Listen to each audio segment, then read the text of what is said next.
La fée du robinet.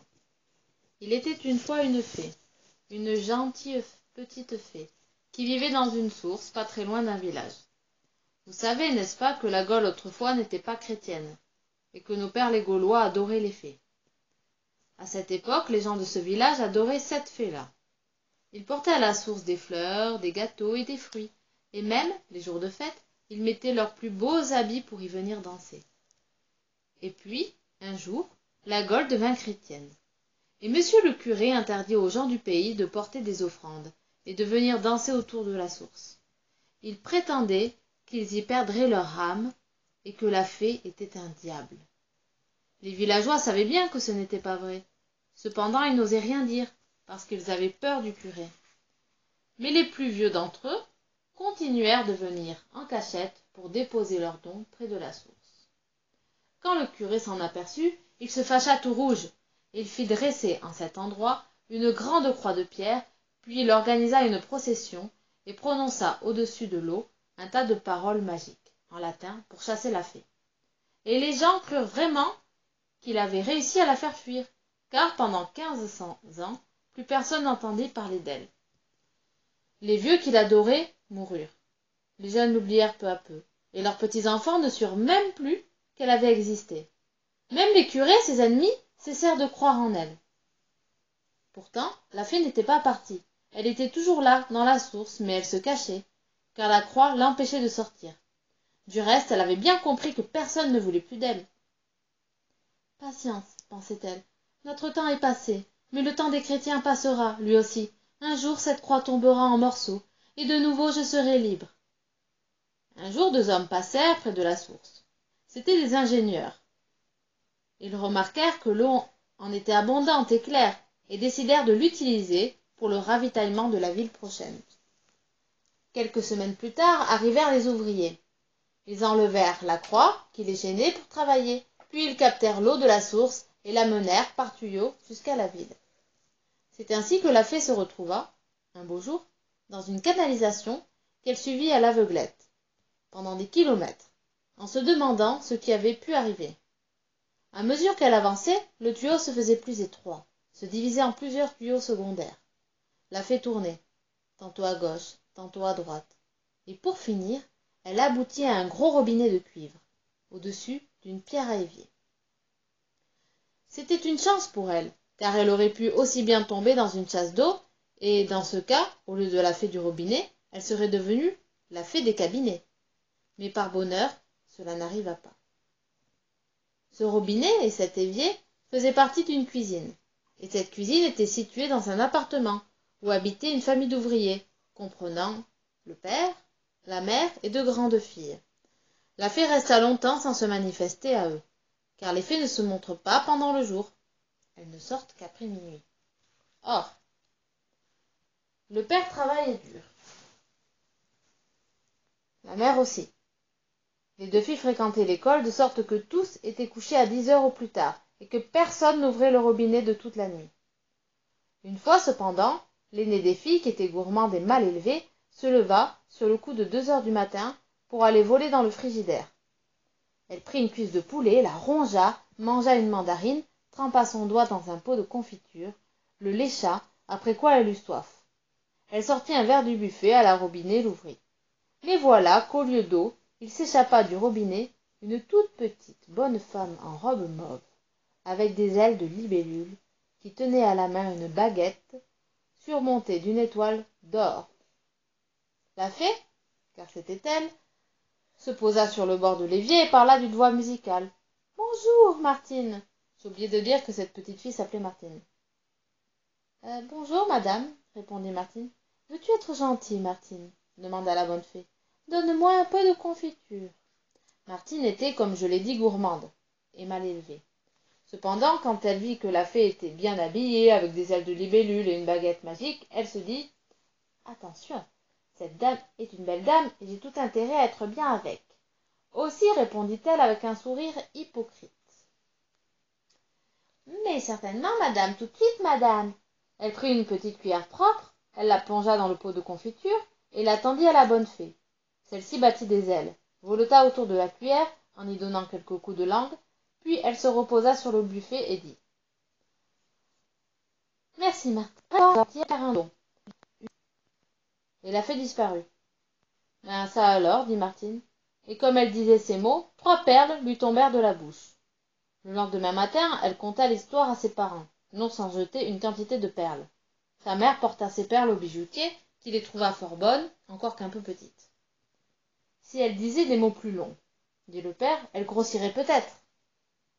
Ils demandèrent au voisin quel est le mot le plus long de la langue française. Une voisine qui avait des lettres leur répondit que c'était le mot anticonstitutionnellement. Ils obligèrent Martine à le répéter. Elle obéit, mais les perles n'en furent pas plus grosses. Plus allongées, peut-être, et d'une forme un peu plus biscornue. De plus, comme c'était un mot très difficile, Martine le prononçait mal, et les perles en étaient de moins bonne qualité. Tant pis, dirent les parents. De toute façon, notre fortune est faite. À partir d'aujourd'hui, la petite n'ira plus à l'école, elle restera assise à table et parlera toute la journée au-dessus du saladier. Et si elle s'arrête de parler, gare à elle. Martine, qui, entre autres défauts, était bavarde et paresseuse, fut d'abord enchantée de ce programme. Mais au bout de 2 jours, elle en eut assez de parler toute seule et de rester immobile. Au bout de 3 jours, cela devint un tourment. Au bout de 4, un supplice. Et le soir du 5e jour, pendant le dîner, elle entra dans une grande colère et se mit à crier « Zut, zut, zut !» En vérité, elle ne dit pas « zut », mais un mot beaucoup plus vulgaire. Et en même temps, voici que 3 grosses perles énormes roulèrent sur la nappe. « Qu'est-ce que c'est que ça ?» demandèrent les parents. Mais ils comprirent tout de suite. « C'est simple, dit le père, j'aurais dû y penser. Chaque fois qu'elle dit un mot ordinaire, elle crache une petite perle, mais quand c'est un gros mot, elle en crache une grosse. » À partir de ce jour-là, les parents obligèrent Martine à ne plus dire que des gros mots au-dessus du saladier.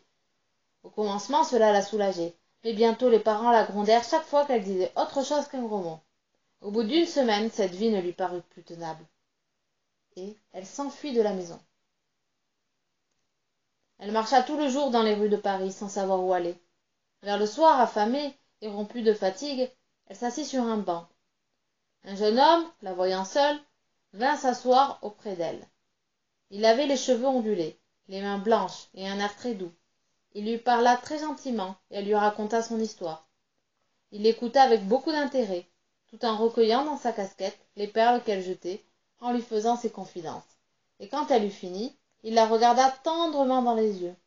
« Parlez encore, dit-il, vous êtes merveilleuse. Si vous saviez comme j'aime vous entendre. Restons ensemble, voulez-vous? Vous coucherez dans ma chambre, et nous ne quitterons plus. Nous serons heureux. » Martine, qui ne savait où aller, accepta de bon cœur. Le jeune homme l'emmena chez lui, la fit manger, coucher, et le lendemain matin, au réveil, il lui dit « Maintenant, ma petite dame, parlons de choses sérieuses. Je n'ai pas l'intention de te nourrir à ne rien faire. Je m'en vais d'ici et je t'enferme à clé. Ce soir, quand je reviendrai, je veux que la grande soupière soit pleine de grosses perles. Et si elle n'est pas pleine, tu auras de mes nouvelles. » Ce jour-là et les jours suivants, Martine fut prisonnière et obligée de remplir la soupière de perles. Le jeune homme, au regard si doux, l'enfermait chaque matin et revenait le soir. Et lorsqu'à son retour, la soupière n'était pas pleine, il la battait. Mais laissons pour l'instant Martine à son triste sort, et revenons chez ses parents. La jeune sœur de Martine, qui était sage et bonne, avait été profondément impressionnée par toute cette histoire. Elle n'avait pas la moindre envie de rencontrer la fée du robinet. Cependant, les parents, qui regrettaient amèrement la fuite de leur aînée, lui disaient chaque jour « Tu sais, si tu as soif la nuit, rien ne t'empêche de te lever pour aller boire un verre d'eau à la cuisine. » Ou encore « À présent, tu es une grande fille, tu pourrais bien faire quelque chose pour tes parents, après tout ce que nous avons fait pour toi. » Mais Marie, j'ai oublié de dire qu'elle s'appelait Marie, faisait semblant de ne pas comprendre. Un soir, sa mère eut une idée. Elle servit à dîner une soupe aux pois cassés, des filets de hareng, du petit salé aux lentilles, et pour finir, du fromage de chèvre. De ce que la nuit suivante, Marie ne put dormir tellement elle avait soif. Pendant 2 heures, elle resta dans son lit à se réfléchir dans la cuisine. Elle y alla, en espérant que la fée ne sortirait pas. Hélas, à peine le robinet tourné, la fée s'en échappa, et vint en voletant se percher sur l'épaule de Marie. « Marie, toi qui es si bonne, donne-moi un peu de confiture. » Marie était très bonne, mais elle n'était pas bête, et elle répondit Merci bien, je n'ai pas besoin de vos dons. Vous avez fait le malheur de ma sœur. C'est grandement suffisant. D'ailleurs, je n'ai pas le droit de fouiller dans le frigidaire pendant que mes parents sont couchés. » La fée, qui depuis 1500 ans avait perdu l'usage du monde, fut piquée de cette réponse et dit d'un air déçu. « Puisque vous êtes si peu aimable, je vous donne pour don qu'à chaque mot que vous direz, il vous sortira de la bouche un serpent. » Le lendemain, en effet, au premier mot qu'elle voulut dire pour raconter la chose à ses parents, Marie cracha une couleuvre. Elle dut renoncer à parler et leur expliqua par écrit ce qui s'était passé la nuit dernière. Tout affolés, ses parents la menèrent chez un médecin qui habitait 2 étages plus haut dans le même immeuble. Ce médecin était jeune, sympathique, fort bien considéré dans le quartier et promettait de faire une belle carrière. Il écouta le récit des parents, puis il fit à Marie son plus charmant sourire et lui dit « Allons, ne vous désolez pas, tout cela n'est peut-être pas si grave. Voulez-vous me suivre dans ma salle de bain ?» Ils passèrent tous dans la salle de bain. Une fois là, le médecin dit à Marie « Penchez-vous dans la baignoire, comme ceci, et maintenant dites un mot, n'importe lequel. »« Maman » prononça Marie, et en même temps, une grosse couleuvre glissa de sa bouche dans la baignoire. « Très bien, dit le médecin, et à présent dites un gros mot pour voir. » Marie rougit très fort. « Allons, lui dit sa mère, un petit gros mot pour le docteur. » Marie, timidement, murmura un gros mot. En même temps, un jeune serpent boa se répandait dans la baignoire. « Qu'elle est gentille, dit le médecin, tout ému. À présent, ma petite Marie, fais encore un petit effort, et dis-moi une parole méchante. » Marie comprenait bien qu'il fallait obéir, mais elle était si bonne qu'une parole méchante, même sans la penser, ça lui coûtait à dire. Elle se força pourtant et prononça d'une voix sourde. « Sale vache !» Tout aussitôt, de petites vipères, roulées en boule, sautèrent de sa bouche et tombèrent avec un bruit mou sur les autres serpents. « C'est bien ce que je pensais, » dit le docteur avec satisfaction. « Alors pour un gros mot, il sort un gros serpent, et pour un mot méchant, un serpent venimeux. »« Que faut-il faire, docteur ?» demandèrent les parents. « Ce qu'il faut faire, eh bien c'est simple, mon cher monsieur.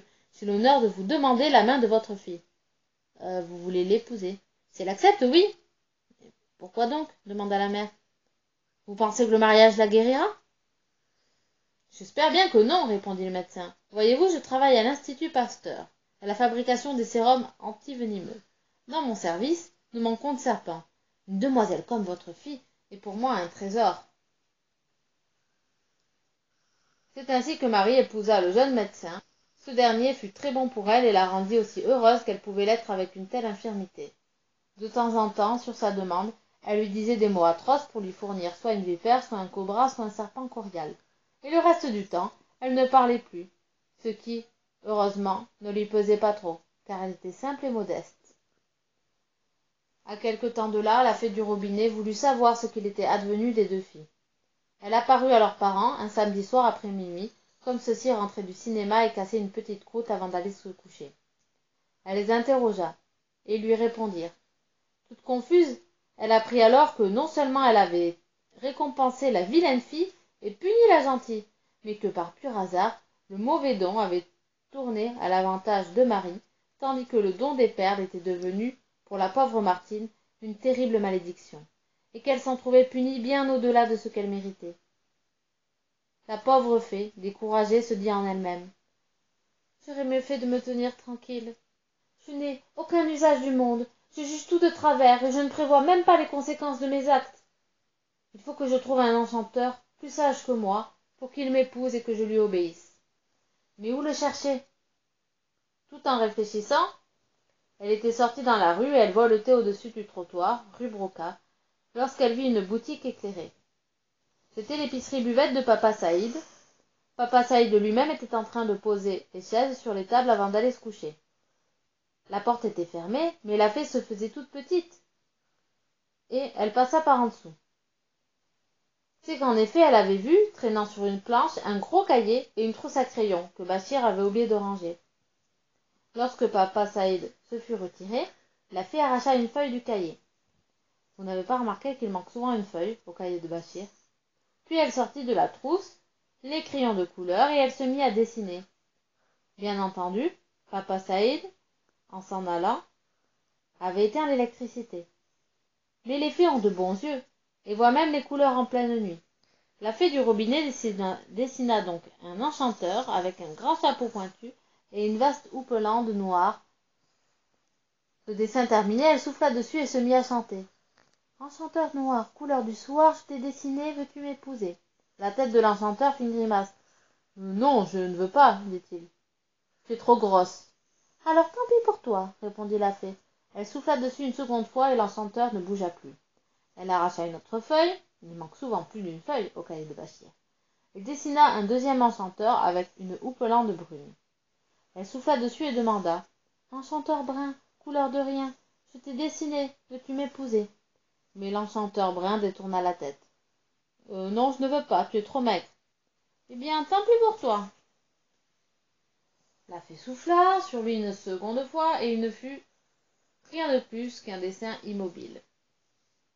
Puis elle chercha dans les crayons de couleur et s'aperçut qu'il n'en restait qu'un, le bleu.